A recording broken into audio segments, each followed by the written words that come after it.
Good evening, everybody. This is immigration attorney Irene Weisman. Today is Wednesday, February 19, 2025. Today I want to talk about something pretty serious. It just came out. In reality, USCIS hasn't made it official yet. But NBC and CBS News already wrote articles about it, and I know that it's really going out there.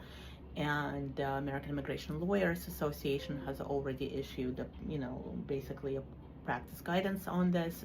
So we're going to talk about it, and it's about paroles yet again.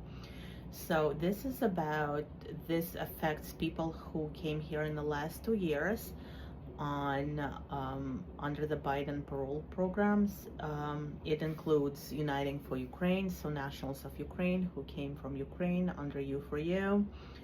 It includes the CHNV countries, the Cuba, Haiti, Nicaragua, and Venezuela, their parole, and which was very similar to the U4U parole.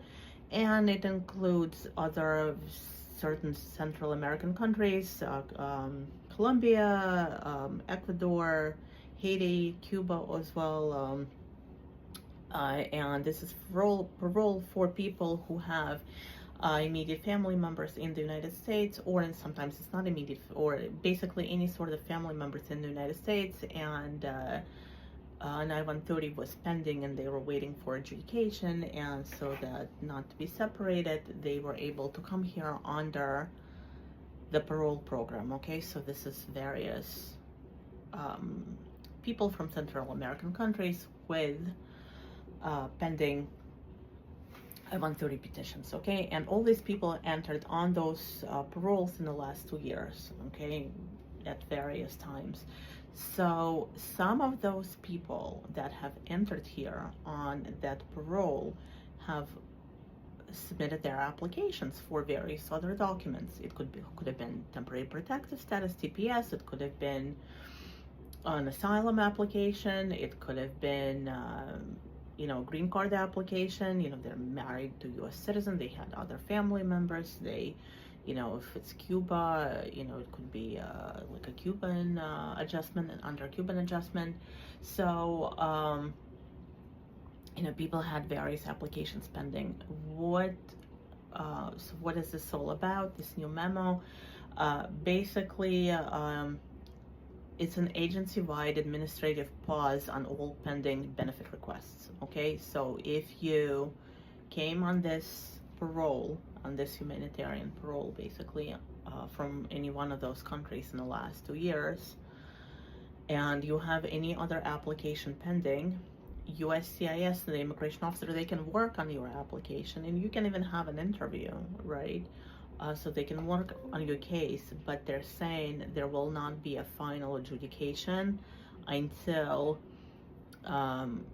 they run all background checks. And so basically they put a pause on this. They want to do fraud investigations. They want to figure out,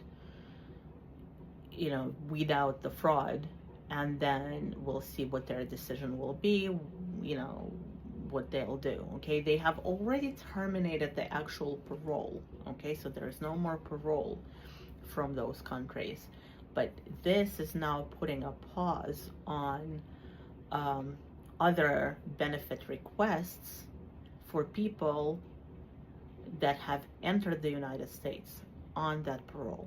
Okay, and that's a big deal.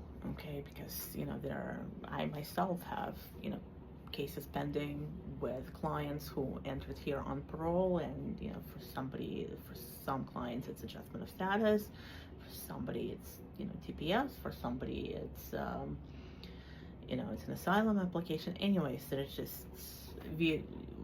there are plenty of countrywide immigration attorneys. We all have clients like this and applications pending. So just be aware that this is what's going on, okay? And we'll see what happens. I'll keep you updated as to what happens.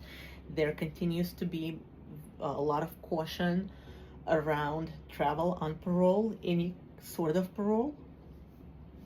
There have been many instances of people being called into secondary inspections. Once again, I urge you to have all your documents in order, have all receipt approval notices, whatever you need, in case you are pulled into secondary inspection. And at this point, I would have to say, if you don't have an urgent need to travel, probably don't travel, okay?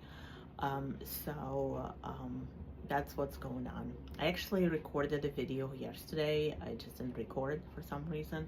So I'll try to repeat that tomorrow. I just decided to do it on, updates on parole today because it's very important and it's gonna affect many people.